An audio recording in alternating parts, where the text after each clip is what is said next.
worship sa aklat po ng mga awit, kabanata 122.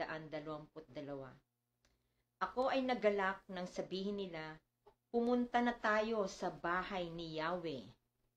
Sama-sama kami matapos sapitin ang pintuang lungsod nitong Jerusalem.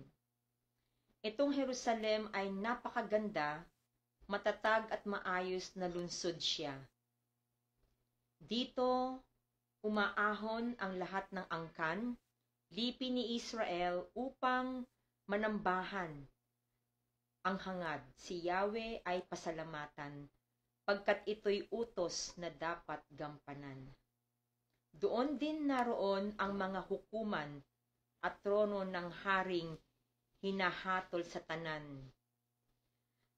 Ang kapayapaan nitong Jerusalem, sikaping kay Yahweh ito'y idalangin. Ang nangagmamahal sa iyo'y pagpalain. Pumayapa nawa ang banal na bayan at ang palasyo mo ay maging tiwasay. Alang-alang sa kasama at pamilya, sa pamilya ko sa iyo, Jerusalem, ang sabi ko'y ito, ang kapayapa ay laging sumaiyo. Tayo po'y manalangin. Verse 8, dahilan sa bahay ni Yahweh, ating Diyos ang aking dalangin, umunlad kang lubos. Dakilang Diyos na makapangyarihan sa lahat, ang aming pong Panginoong Hesukristo na tagapagligtas at manananggol, ang banal na Espiritu na aming pong taga-aliw. Maraming salamat po, Panginoon, sa gabing ito. Ikaw ay po ang aming itinataas, pinupurit, pinasasalamatan. Ikaw lamang, dakilang Diyos, ang bibigyan po namin ng pagsambat, paghandog. Maraming pong salamat, Panginoon, niloob niyo po ang gabing ito upang kami po ay magsama-sama sa aming pong pagsamba sa Espiritu at sa katotohanan. Panginoon, sakupin niyo po ang aming buong tahanan ng imbanal na Espiritu. Lumalapit po kami sa iyo na meron pong pusong humihingi po ng kapatawaran sa aming mga pagkakasala.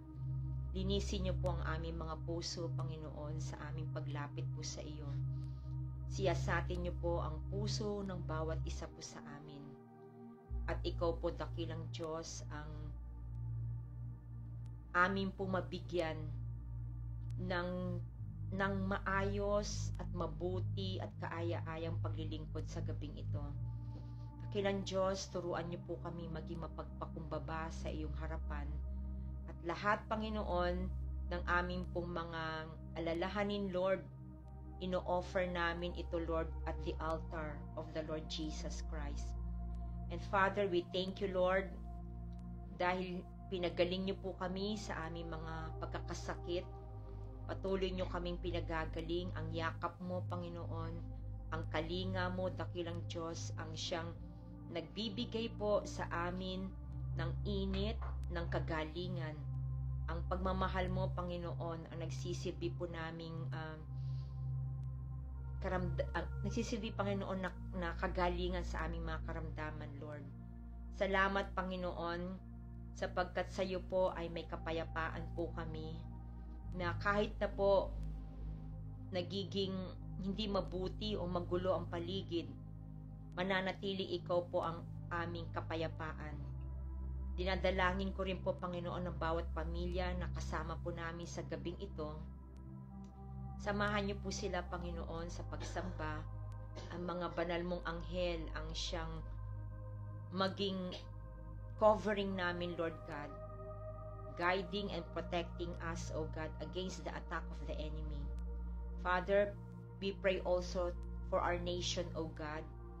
Bless our nation, Lord, and I prophesy, Lord, reversal of our situation, O God, that victory will be the story of our nation, O God.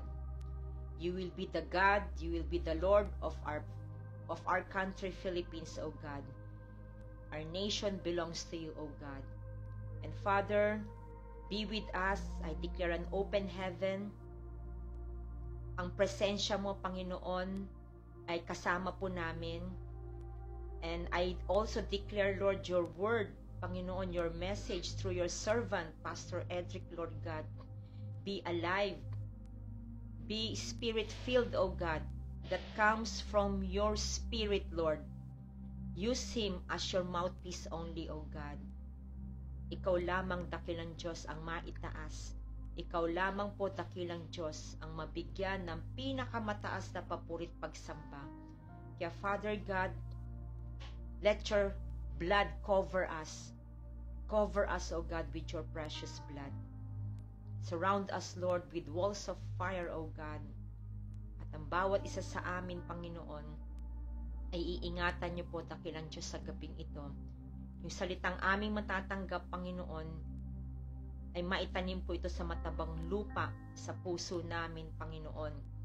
Hindi lamang ito nakinig, napakinggan namin, kundi ito, Panginoon, ay magbunga sa buhay po namin upang makita po sa amin ang tunay na pagbabago na hindi lamang sa araw ng pagsamba kami, Panginoon, ay babaguhin mo, kundi sa bawat araw-araw ng aming pamumuhay.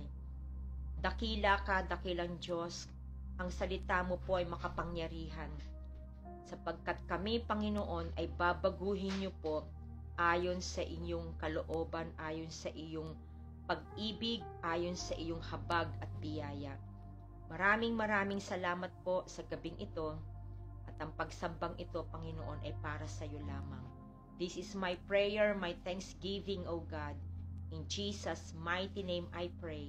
Amen. Amen.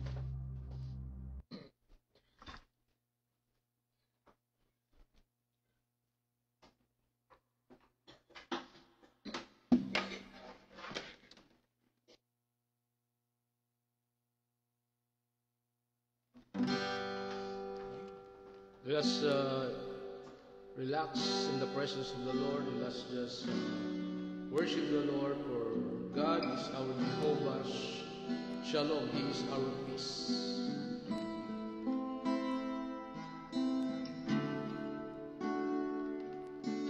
You are the peace that guards my heart, my help in times of need.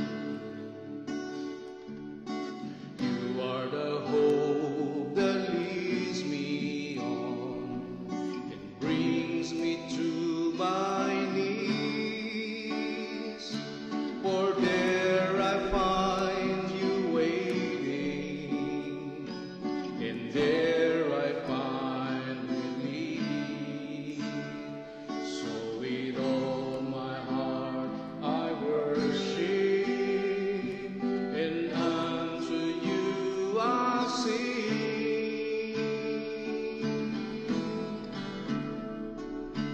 For you alone deserve all glory, for you alone deserve all praise. Father, we worship and adore you.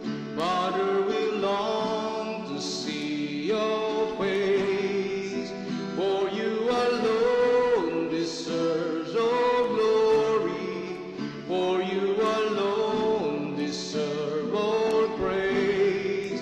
Father, we love you, and we worship you this day. You are the peace. You are the peace that guards my heart, my help in times of need. You are the hope. You are the hope that leads me on and brings me to my knees. For there I find you waiting, and there I find release. So with all my heart I worship, and unto you I sing.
Father, we long to see your face, for you alone deserve all glory, for you alone deserve all praise.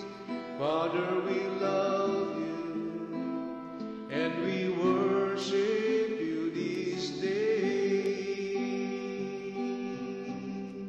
Father, we love you, and we worship you this day.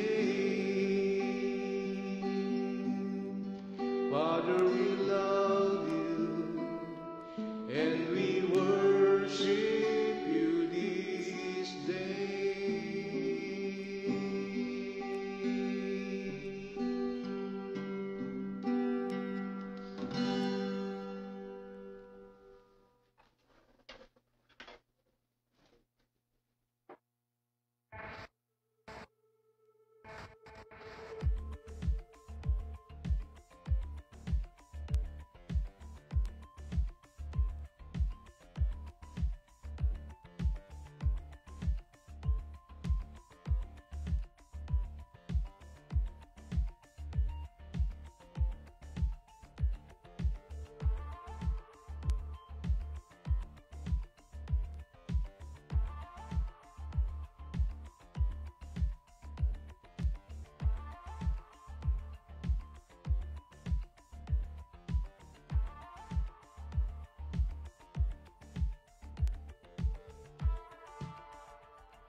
Hello everyone. Yan, blessed, joyful, victorious, and peaceful evening or morning or afternoon po sa ating lahat. Welcome po, welcome everyone sa ating pong Global Harvest Goshen Ministry online worship service, or ang tawag po natin ay pagsambayan. Yan po. So tonight ay another word of the Lord, very timely na atin pong pag-uusapan.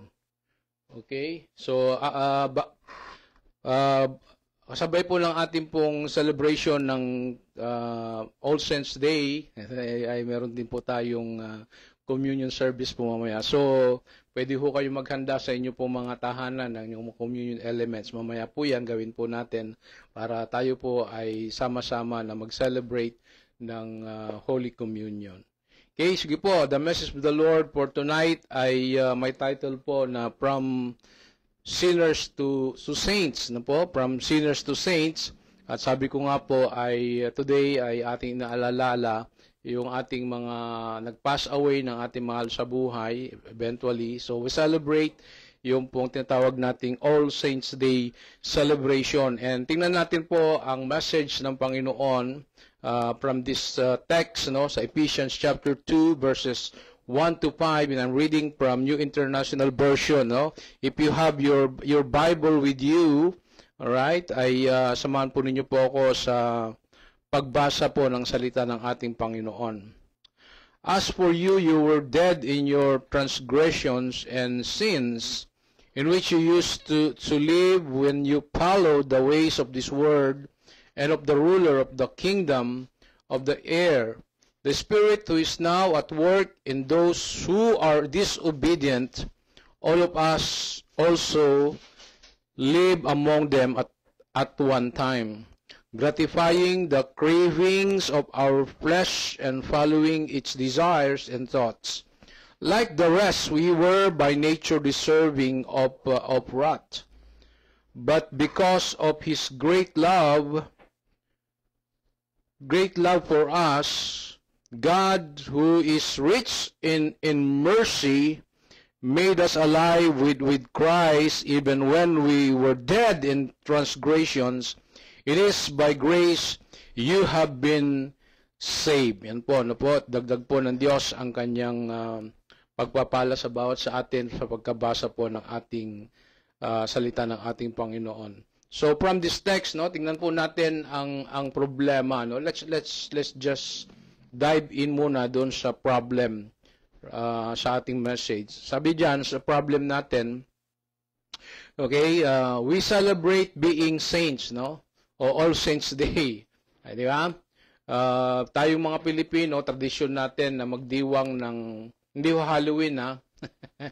I rebuke yung pong tawag nating Halloween. That is not biblical, no?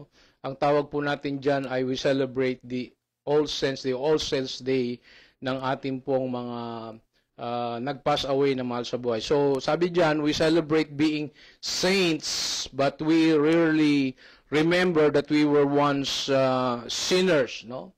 Dead in our sins, helpless and hopeless apart from God, no?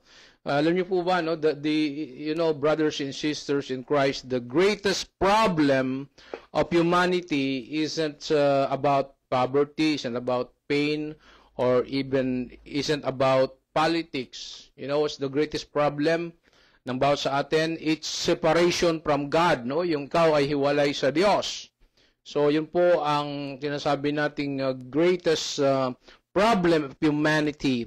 It's separation from God. So, we needed more than help, we needed resurrection. Amen? So, dito po sa ating talata, no, nakita po ni Pablo yung problema, no? Patay pero di alam. Yan po ang ibig sabihin niyan. In short, patay pero hindi po alam, no? Sabi po ni Pablo, as a backgrounder dyan sa Ephesians chapter 2 verses 1 to 5, sabi niya, patay kayo dahil sa inyong mga kasalanan, no? Sabi niya, patay kayo dahil sa inyong mga kasalanan, alright? So, in-emphasize niya, as for you, sabi sa verse 1, you were dead in your transgressions and sins.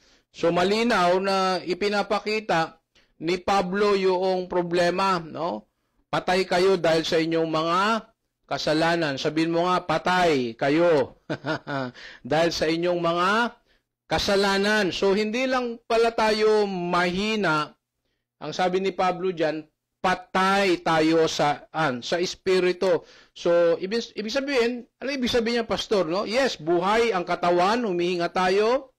Yes, pero patay ang ang kaluluwa. Dahil yun po ang tinatawag nating pagpatay ang kaluluwa, hiwalay tayo po sa Diyos.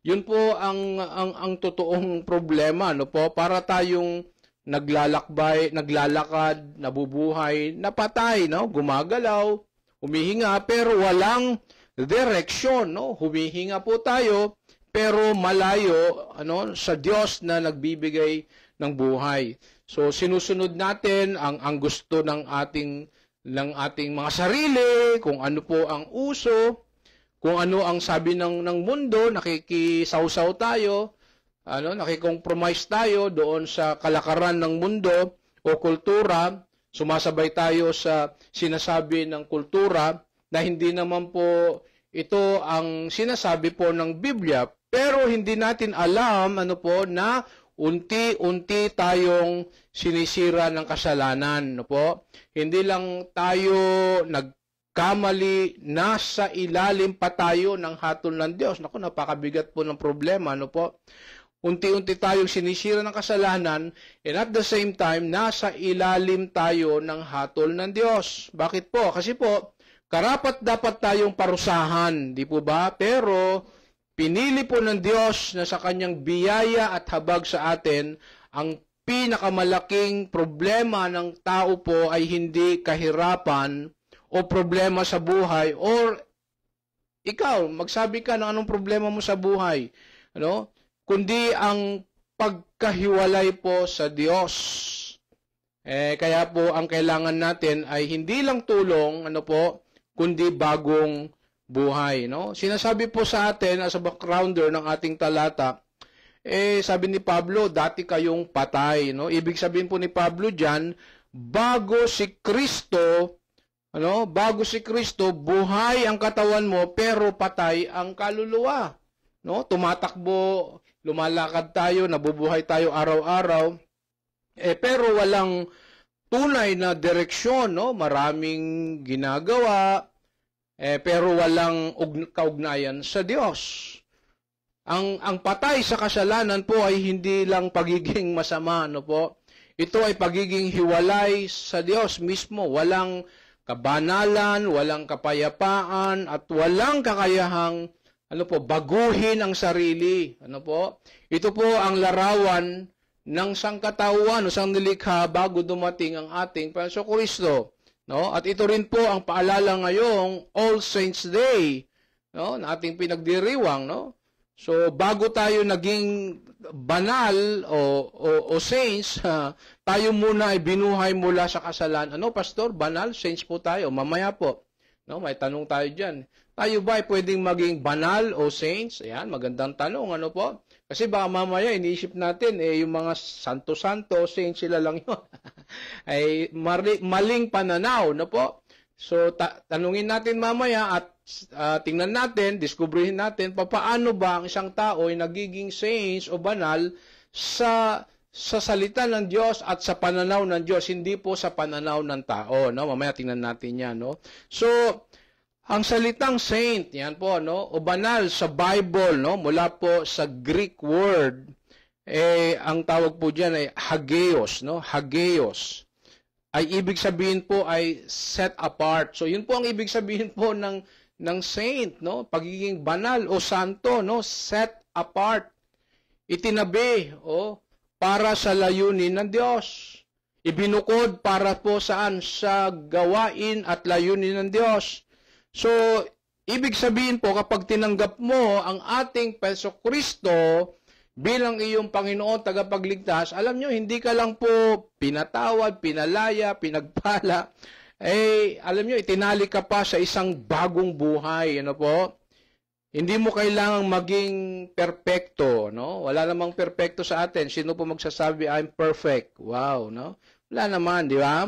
There's no such thing as perfect person, perfect na tao, no, perfect na pamilya o perfect na ama, tatay, o wala pong perfect. Kahit saan pa kayo mag-research, na pinakamagaling, pinakamahusay na sinasabi mong tao o tinitingnan mong tao, hindi po perfecto po ang tao. Okay? Hindi mo kailangang maging perfecto, okay? Para maging banal, kapatid, no? Kailangan mo lang, manatiling bukas saan? Sa pagbabago po ng Diyos. Amen? So, ngayong inaalala natin ang All Saints Day, every year, no? Sineselebrate natin ang All Saints Day rather than Halloween. Hindi po, wala pong katuturan po yung Halloween po na yan, no? It only gives warning, mahirap, no po, sa atin yan. Ngayong All Saints Day, madalas nating isipin ang mga saints, santo bilang mga taong perpekto, di ba? Yan po siguro ang pananaw ng iba o maaring pananaw ng mundo, no? Pero alam niyo po ba na sa Bible, ulitin ko po, ang saints ay hindi po perpekto kundi pinatawad, pinalaya at pinagpala.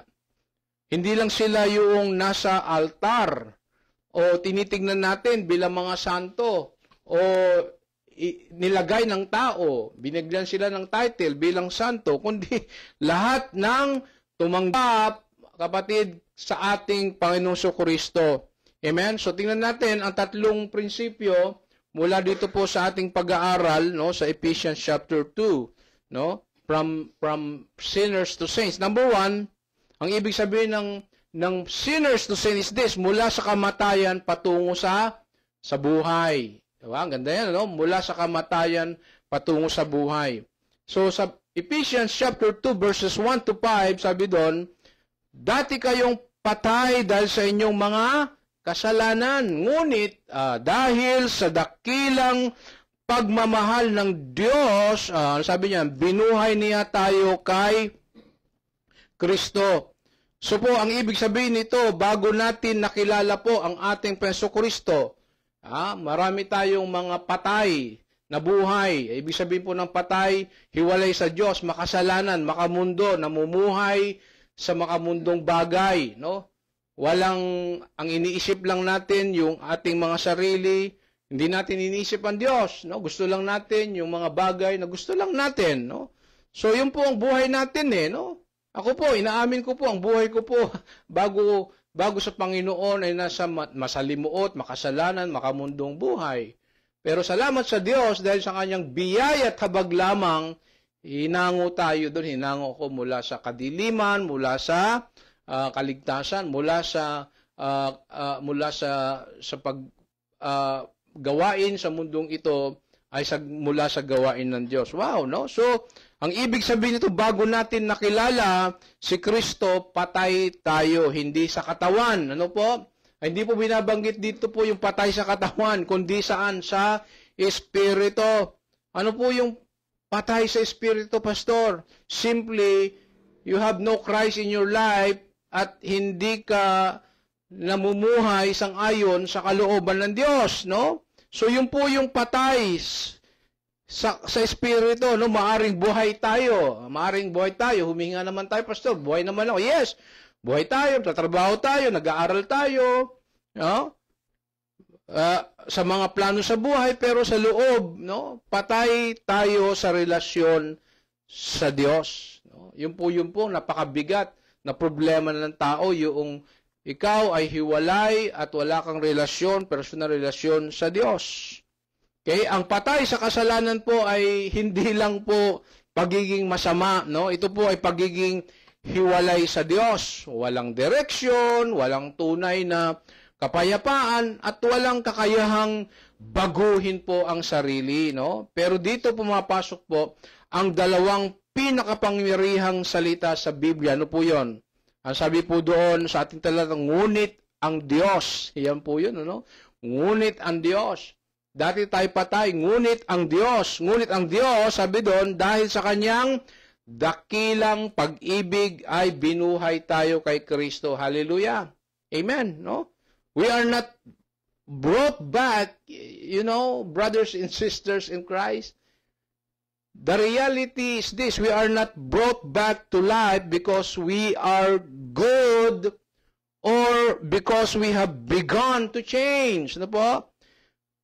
The truth is, we are alive today because there is a good God. Because the grace of God who has mercy, grace, who loves, and who saves us. Amen? So, alam niyo, parang isang taong nalunod sa dagat. Nakakita na ho ba kayong taong nalunod sa dagat? O kayo ba ay naranasan nyo ng nalunod sa dagat, no? Hindi niya kayang iligtas ang sarili niya pag ang tao po ay nalulunod sa dagat, no? Pero may rescuer na sumisid, lumangoy, papunta sa kanya at binigyan siya ng hininga, po? Alam nyo, ganun din po ang ginawa ng ating Preso Kristo. Siya ang sumisid sa ating kasalanan, alright, as we illustrate this, para bigyan tayo ng bagong buhay. Amen? Bago po tayo nakilala si Jesus, patay tayo po sa kasalanan. Hindi dahil buhay ang katawan, buhay na ang espiritu, kapatid. No. Buhay naman ang katawan ko, Pastor. Huminga ako. Yes, ang tanong, buhay ba ang espiritu mo? So, may pagkakaiba po yun, no? Hindi dahil buhay ang katawan, buhay ng espiritu. Pero dahil sa biyaya at grasya lamang po ng Diyos, binuhay niya tayo muli. Amen? Hallelujah. So ano po ang lesson natin dito po sa point number 1? No po? The lesson is this, no? Basahin natin. Ang mga saint or banal ay hindi mga taong hindi nagkasala, kundi mga taong binuhay ng Diyos sa kabila ng kasalanan. Ibig sabihin ko po, kapag narinig natin ang salitang banal o saint o santo, iniisip agad natin yun yung mga taong sobrang bait, laging nasa simbahan, o parang walang nagagawang mali. No, pero po sa totoo lang po, walang tao po na naging banal dahil po sa sarili nilang galing, no po? Ang kabanalan po, kapatid, kaibigan, ay hindi galing po sa atin. Hindi galing po sa tao, no po? Galing yan po sa Diyos na bumuhay at bumago po sa atin. Halimbawa po, si Saint Peter o si Pedro, si Apostol Pedro, no po? Alam niyo po si Pedro po ay nagkasala. No? Basahin ho ninyo ang background ni Pedro, ni Peter. Siya po ay nagkasala, no? Itinanggi niya si Jesus 3 beses. Si Pablo o si Saint Paul o Apostle Paul, no? Dating pumapatay ng mga Kristiyano. Ha? Si Maria Magdalena, no? Bawa, dating makasalanan na babae. Amen, no? But they, listen to this, church, no po? But they all became instruments of God. Why? Bakit po? Because God forgive them, change them, and use them, no po? He didn't look at their past, their sins, or weaknesses. He called them according to His purpose. So that's the lesson, no po? Number 2 principle, point 2, mula po sa kahihiyan patungo po sa biyaya. Yan po yung tinatawag nating from sinners to saint. Mula sa kahihiyan patungo po sa biyaya. Ephesians chapter 2 verse 8 to 9, basahin po natin. Sabi po diyan, sapagat dahil sa biyaya, kayo ay naligtas pamagitan ng pananampalataya, hindi ito galing sa inyong gawa. So, mga kapatid, mga kaibigan, lahat tayo ay may mga nakaraang nakakahiya sa buhay. Aminin. Sino po rito umaamin? Yes, Pastor, may nakaraang nakakahiya sa aking buhay. Oh, hindi lang nakakahiya, siguro mga masamang mga buhay. O tawag natin mga kasalanan, mga pagkakamali, pagkukulang natin, mga maling desisyon o mga sugat po na ayaw nating balikan. Alam niyo po, minsan, iniisip natin, hindi na ako karapat-dapat kay Lord, Pastor. Hindi po ako karapat-dapat kay Lord, Pastor. Ang dami ko pong nakakahiyang buhay, pagkakamali, kasalanan, kapalpakan, kalokohan, di ba? KKK, alam niyo po yun, palagi sinasabi. Kalukuhan, kapalpakan, kahihiyan, no? Pero alam mo ba, no? Alam mo ba, kapatid, ang biyaya po ng Diyos, this is the good news, no po? Ang biyaya ng Diyos ay mas malalim, mas malawak, mas mataas kaysa sa ating pong mga pagkakamali, kalukuhan, kapalpakan, kahihiyan po sa buhay. You know why? Because grace, no? Yung biyaya, grace means a gift from God that we cannot pay for our work for. No po? It is not a substitute for good works. It is the what? Result of His love.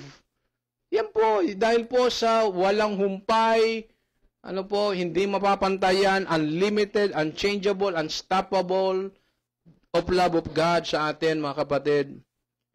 Alam nyo, naalala mo po yung magnanakaw, no po, sa krus, sa tabi ni Jesus. Ano? Wala siyang pagkakataong bumawi, no? Wala siyang mabuting gawa para makabawi sa Diyos. Pero po isang pangusap lang, ha? Ang sinabi niya, ano sabi ng magnanakaw kay Jesus? Lord, sabi niya, remember me when you come into your kingdom. Just simply as that. Ang sabi ng Jesus, alalahanin mo ako kapag ikaw ay naghahari na. At sumagot si Jesus, immediately, instantly.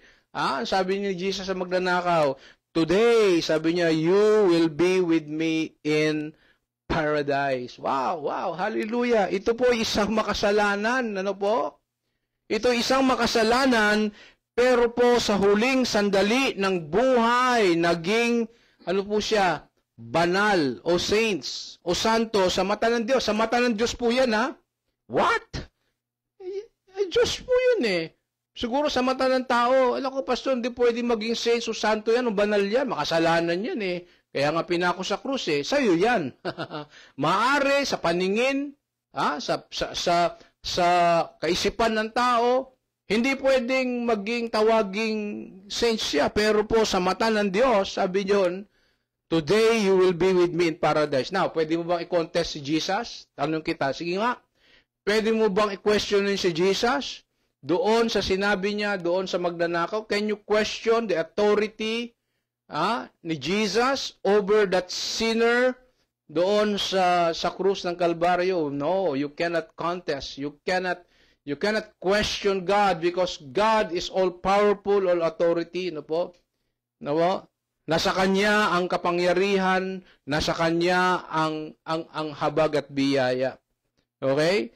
Ganyan po, kapatid, kaibigan, no? Mga minamahal, ganyan kalawak ang biyaya ng Diyos, no? Hindi niya tinanong ang nakaraan mo, kundi tinanggap ka sa pananampalataya. Amen? Kaya po, kung may mga bagay kang ikinahihiya pa sa buhay mo ngayon, no? Alright? Mga kalokohan, kapalpakan, kasalanan na maaring nandiyan pa sa buhay natin, mga pagkakamali, no, mga nasirang relasyon, mga kasalanang hindi mo makalimot-limutan o binabalik-balikan, ay kapatid, kaibigan, no, bitawan mo na yan. Amen? Alis, tanggal, layo. Sabihin mo nga sarili mo, alis, tanggal, layo. Saan? Sa kasalanan. Kapalpakan, kaluka, bitawan mo na yan sa paanan ng krus, kapatid. Kaibigan, ang krus, ang tulay, ano po, mula po sa ating mga kalukuhan, kasalanan, kapalpakan at kahihiyan, patungo sa biyaya. Alam nyo, hindi mo kailangang maging perpekto, ano po, bago lumapit kay Lord. Amen? Just come to Him. Just come to Him as you are, no? Just come to Him and He will change you. Amen? Because in His presence, you know, brothers and sisters, in the presence of God, shame is replaced by what? Acceptance. Wow, hallelujah. And sin is replaced by forgiveness. That is our God, no? Ulitin ko po. Because in His presence, no po, shame is replaced by acceptance, and his sin is replaced by forgiveness. So, anong lesson po natin? Dito po sa point 2. Ito po yung lesson natin. Basahin natin. Ang biyaya ng Diyos, ang tanging daan mula sa kahapon ng kahiyan patungo sa bukas ng kabanalan. Ibig sabihin po, walang nakaka-earn, kapatid, ng pagiging banal o saints o santo. Walang VIP line sa langit, no? Walang VIP po sa langit, no? Lahat tayo po nakarating sa pamamagitan ng biyaya lamang at regalo ng Diyos. Hindi po ito resulta ng ating kabutihan, o good works. Bago iniisip mo, hindi ako pwedeng maging banal, santo, o saints, pastor. Dami kong, yun nga, no? Kasalanan, kahiyan sa buhay ko. But remember, brothers and sisters, remember this. God's grace is greater, no po, deeper, wider, higher, no po, than your yesterday. Amen, no? So, ibig sabihin po, a true saint, ano po, a true saint is a former sinner who has been forgiven and changed by Christ. Amen?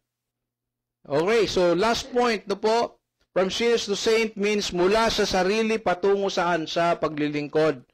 Ephesians chapter 2 verse 10, basahin natin. Andiyan po sa screen, no? Diyan, tayo'y nilikha ng Diyos upang gumawa ng mabuti bilang katuparan ng kanyang layunin. Ibig sabihin po, hindi lang ikaw at ako, tayo ay niligtas ni Jesus Christ para makaupo at maghintay na lang po ng langit. Ano po? Iniligtas niya tayo para maglingkod dito po sa lupa. Service, servanthood, ministry. So, ang tunay po na saint o banal o santo po ay hindi lang tumanggap ng biyaya ng pagliligtas ng Diyos, ng pagpapatawad ng Diyos, nagbabahagi rin ng biyaya sapagkat tayo tumanggap ng biyaya, aba kapatid, dapat i-share mo, ibahagi mo ang biyayang tinanggap natin. Amen? So, nung wala pa po tayo kay Kristo, di ba? Siguro umiikot lang ang mundo natin sa I, me, myself. Sarili. No? Ang iniisip lang natin, ano ang makabuti sa akin, ano ang gusto ko, ano ang plano ko, itong gusto ko, ano ang plano ko sa buhay. Ito ang mga nais ko, ito ang mga kaligayahan ko. But when we met Jesus Christ and professed that He is your personal Lord and Savior, wow, He changed the direction of our hearts. Wow, amen, no? He changed the direction of our hearts from being what? Self-centered to being Christ-like centered. O, tingin sa katabi. Yan, Christ-like centered ka ba? Amen? So, from being self-centered to being Christ-like centered. Amen? Kaya ngayon, hindi na yung tanong, ano ang gusto ko? Kundi, ano ang gusto ni Lord na pwedeng ipaglingkod ko? Hindi na paano ako magiging sikat o paano ako laging maging mabuti, kundi paano ko pa mapaparangalan si Jesus sa kabutihan na binagkaloob niya sa akin. Yan po ang puso po ng paglilingkod, kapatid. Ano po? Halimbawa, isipin mo po si Mother Teresa, no? Kilala po natin si Mother Teresa, tama? Alam nyo, maliit lang siyang babae sa history, no? Si Mother Teresa, maliit lang siyang babae, madre actually, no po? Mayaman po, actually, si Mother Teresa, napakayaman po. Ano po? Walang titulo po sa mundo. Okay? Pero iniwan niya ang yaman ng mundo. Iniwan niya ang karangyaan para sa kanya. Ano? Pero nagbigay po siya ng buhay sa paglilingkod, saan? Sa mamahirap. Actually, sa mga kitongin. Ano? Pumunta siya doon, naglingkod siya sa mga mahihirap. Pinaglingkuran niya ang mga mahihirap. Hindi siya naging banal o santo o saints dahil po sa posisyon, no? Kundi dahil po saan? Sa puso, the heart of ministry, the heart of service. No? Humility and concern for others are the true marks of what? A saint. Ulitin ko po, kapatid. Humility and concern for others are the true marks of a saint. So, brothers and sisters in Christ, alam nyo, lahat tayo tinawag para maglingkod. Tama? Amen? No, sabi nyo, hindi, kayo lang yan, pastor. Kaya nga nagpastor kayo eh. Kayo maglingkod sa amin. Kayo po ang dapat maglilingkod sa church. Mali na naman, no? Minsan may mga maling mga kaisipan, pananaw ang mga miyembro, ang mga tao, na dapat ang naglilingkod lang, pastor, diakonesa, o yung mga leaders. Hindi po. Mali po, lahat tayo tinawag para maglingkod. No, hindi mo kailangang maging pastor o madre o leader ng church para maging banal, kapatid. Maaring ang iyong ministry po ay paglilingkod ay sa tahanan mo, no? Sa pagiging mabuting magulang, mapagkalingang anak, o tapat na manggagawa. Kasi po, alam niyo po yun, sa bawat maliit na po nagawa ng pagmamahal, okay? Nakikita po ang mukha ni Kristo sa atin. Amen? So, this All Saints Day, kapatid, kaibigan, mga minamahal, so this All Saints Day, remember, no po, becoming a saint is not just about ascending to heaven, alright? But about bringing heaven to earth through your service, kapatid. So what's the lesson ng ating last point, no? Ang lesson po natin, basahin natin, dyan po sa screen, ang tunay na santo o banal, ay hindi lang tumatanggap ng biyaya, kundi nagiging daluyan ng biyaya po sa iba. So iniisip mo ngayon, wow, sarap pala maging saints, maging santo. Sino po iniisip dito gusto maging saints? Maging santo. Gusto niyo po maging santo? Saints? Banal? Yes, simply. No po? Ipaglingkod natin ang biyayang tinanggap natin sa Panginoon sa pamagitan ng ating pong buhay. So, ang ibig sabihin nito po, ang kabanalan po ay hindi nagtatapos sa pagtanggap kay Kristo, kundi nagpapatuloy po sa pagbibigay. Maraming tao po kasi ang tumatanggap ng pagpapala mula sa Diyos, alright? Kapatawaran, kaligtasan, pag-ibig, pero ang tunay po na santo o saints o banal ay yung hindi lang nagpapasalamat, kundi nagpapagamit, kapatid. You know, brothers and sisters in Christ, when you accept Jesus Christ, listen to this, not only does your life change, He also makes you a channel, okay, of His goodness to others. Amen? The grace, that flows through you, alright, should also flow through you to others. So, isipin mo po ang ilog, limbawa, at ang lawa, Ang ilog po ay may daloy, di ba? May agos, tumatanggap ito ng tubig at ibinibigay din. So, ang lawa, o ang ilog naman kapag walang labasan, ayan naman po, natutuyo, or bumabaho. Ganyan din po sa ating spiritual life.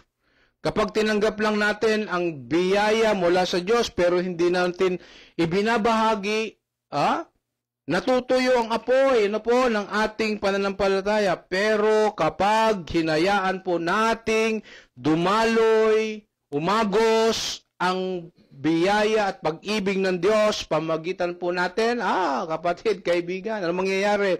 Sa paglilingkod, sa pagtulong, sa pagpapatawad, mas lalo tayong nabubuhay at napapalago ng Diyos. Amen? So, in conclusion, ng ating pong message from sinners to saints, ano yung conclusion natin? Basahin natin.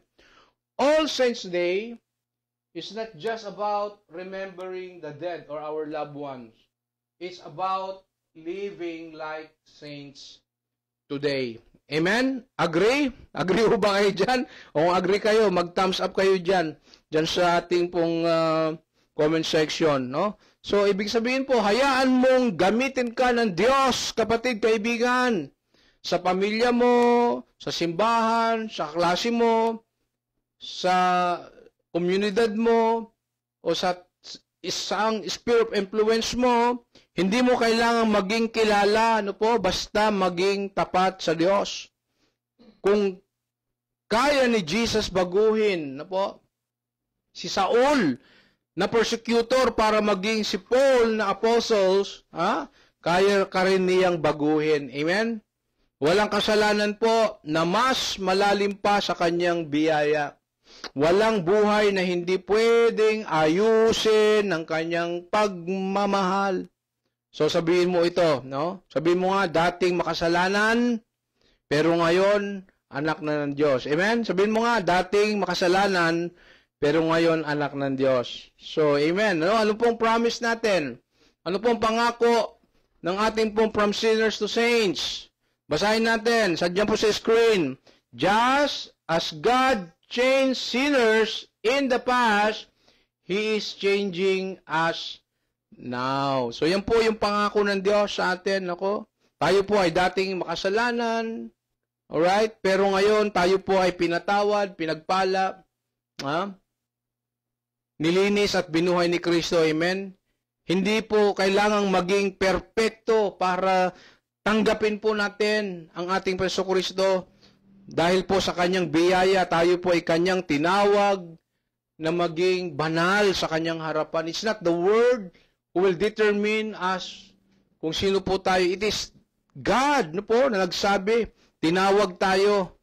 Ang Diyos na nagliligtas po sa atin ay patuloy po na gumagawa po sa atin. Binabago po ang ating puso at ginagawang daluyan po ang kanyang pag-ibig mula sa kasalanan patungo saan? Sa kabanalan. Amen? Mula sa kahihiyan patungo po sa biyaya at mula sa sarili patungo po saan? Sa paglilingkod. Kapatid, kaibigan, mga minamahal, ito po ang ating kwento. Amen? This is your story. Ito ang pangako ng Diyos. The one who began a good work in you, sabi niya, will bring it to completion until the day of Christ Jesus. Yan po ang sabi niya po sa Philippians chapter 1 verse 6. So, last, no, bago po tayo gawin ang ating Holy Communion, yung pong ating declaration, may declaration po tayo. Sabay-sabay po nating basahin ito pong ating declaration from sinners to saints. Ready, go. Hindi na ako tinutukoy ng aking kasalanan, kundi ng aking tagapagligtas. Ako'y tinubos, pinatawad, pinalaya, pinagpala, at tinawag isang banal sa piling ng Diyos. In the name of the Father, and of the Son, and of the Holy Spirit. Amen. Sige po, atin pong ihanda ang atin pong sarili sa pagtanggap ng banal na hapunan. Pwede ho kayong maghanda din ng inyo pong communion elements diyan sa inyong mga tahanan at samahan po ninyo po kami sa pagdiriwang ng banal na hapunan ng ating Panginoon.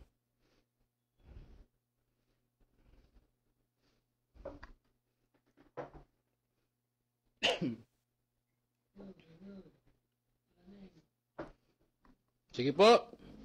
If you are ready, ayan. Gawin po natin itong ating Holy Communion.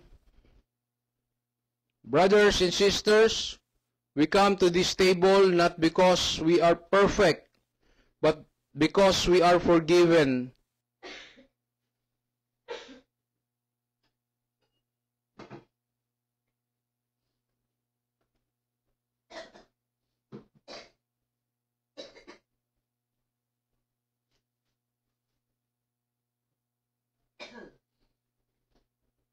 This bread and cup remind us of Christ's love, a love that gave everything so we could live.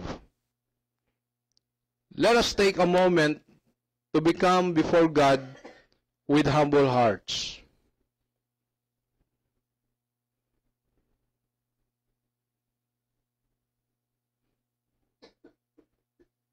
Tayo pong lahat, Lord, we confess that we have sinned in thought, word, and deed. Forgive us, cleanse us, and renew us by your grace. Amen. On the night he was betrayed, Jesus took the bread, gave thanks, broke it, and said, "This is my body broken. This is my body given for you. Do this in remembrance of me." In the same way, he took the cup, saying, "This cup is the new covenant in my blood. Whenever you drink it, do this in remembrance of me." Brothers and sisters in Christ, the body of Christ broken for you. Let us eat the bread.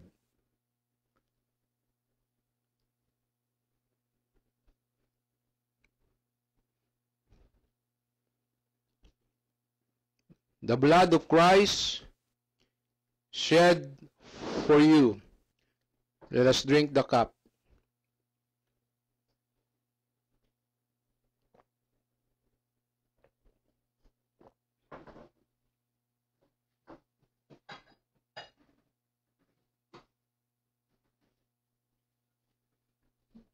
Let us pray.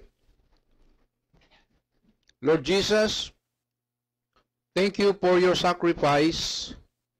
Thank you for forgiving our sins and giving us new life. Help us live as your people in faith, in love, and in service. Amen. Sige po, patuloy po tayo para po sa ating closing prayer and benediction. Let us come before the presence of the Lord. At dalhin natin po sa Kanya ang lahat po ng ating mga kahilingan, dalangin, petition, request before the Lord. Let us pray. Abba Father, Lord Jesus, and Holy Spirit, we just want to praise you. We glorify your name. We bless your name, for you so are good. You're grateful God. You're awesome God. You're faithful God, full of grace and love sa buhay po ng bawat sa amin. Salamat po. Salamat po dahil mula sa pagiging makasalanan, katulad po ng inyong message for tonight through your servants, ginawa mo kaming banal sa pamagitan ng iyong biyaya lamang po. Kaya po sa araw na ito, turuan mo kaming mamuhay bilang mga totoong mga banal, mga tinawag, set apart, mga taong nagmamahal, naglilingkod, at sumusunod sa iyo araw-araw ayon sa iyong dakilang mga plano. Nawa makita po ng mundo ang iyong kabanalan sa aming mga pang-araw-araw na buhay, sa aming salita at gawa't iniisip. Nakilang Diyos, narito rin ang aming mga mahal sa buhay, kapatid, kaibigan, joining with us tonight. Sila po ay lumalapit po sa trono ng iyong biyaya. They have their prayers, petition, requests before you. Kayo lamang, O Diyos, ang tanging nakakaalam na kabatid ng kanilang mga dalang kahilingan. And by your grace and by your mercy, Lord, I pray and I declare they will receive the answers for their prayers by your grace and by your mercy. Salamat po, Diyos. Thank you. Salamat po sa iyong biyaya, sa iyong habag at pag-ibig sa bawat sa puso sa amin. Ito po ang aming dalangin, hinihiling sa makapangyarihan sa Kristo na aming Panginoon at aming tagapagligtas. Amen. So now, brothers and sisters in Christ, may the grace of the Father continue to transform our hearts, the love of Christ guide our every step, and the power of the Holy Spirit sanctify and strengthen us daily. Go in peace, live in grace, and be a living saint wherever God sends you. I bless you now in the name of the Father, and of the Son, and of the Holy Spirit. Amen, amen, and amen. So, God bless everyone. Shalom. Thank you very much sa ating pong, thank you for letting me share the word of the Lord for tonight, from sinners to saints. Shalom and God bless.